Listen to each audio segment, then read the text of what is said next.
Some people say that baking and pottery are similar, and I would have to agree. I am using a cookie cutter to create a shape right now. It's a rainbow shape with little clouds at the end of the rainbow.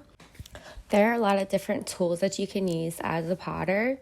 I like to collect different shape cookie cutters right now. I think it makes pottery accessible for people.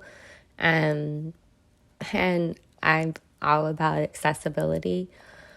So now that I have my shape cut out, I can start drawing in some details that I want to leave on the surface, like the outline of my clouds in each light section, I guess.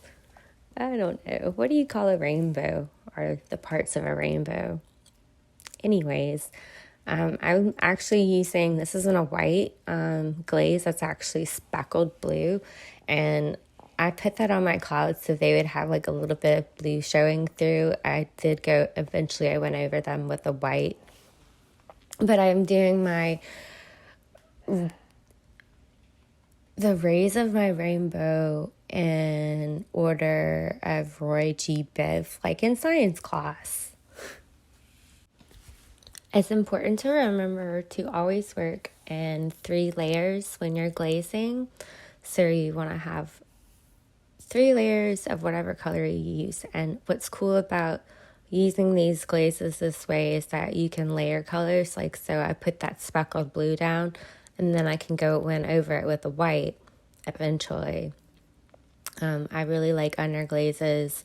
Another advantage of using underglazes when painting the greenware is that I only have to fire once, which is great. A cool tip to keep in mind whenever you're glazing and using underglazes especially is to, and with your layers, you're going to want to move your brush in one direction for one layer and then the opposite direction for the next layer, and so forth.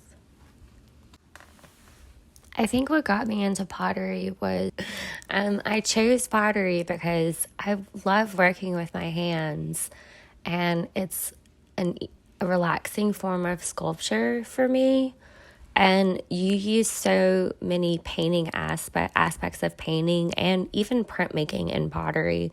So it's a really versatile medium to work with. And I think that's what keeps bringing me back to it. Another aspect of making pottery that appeals to me is its functional use.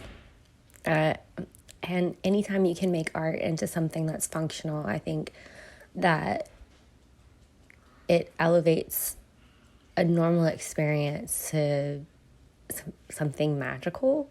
And I think little magnets and home ornaments can kind of brighten anyone's day.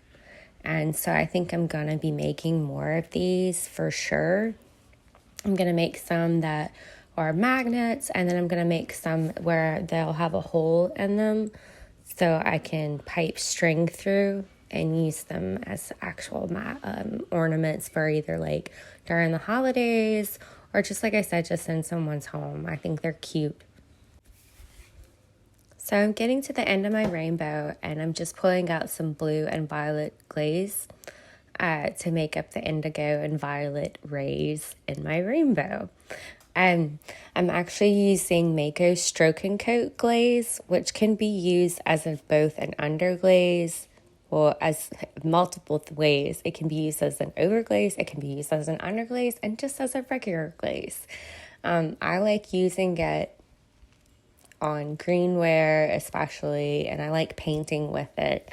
It's very versatile. I like using tiny brushes, but these brushes are the brushes that my students use. So I'm trying to keep this in mind because this is actually something that I hope to get other people to complete on their own. My bamboo brush might be my favorite brush that I have right now, and I'm working on getting sets for a classroom. It's just, I haven't found them yet online, but I am looking because I think that the wider handle makes for easier grip, and I want to try and, like I said, make my pottery as pottery lessons as accessible as possible for people. That's really important to me. If you guys have liked what you've seen so far, you can check out my website. It's www.foine.art.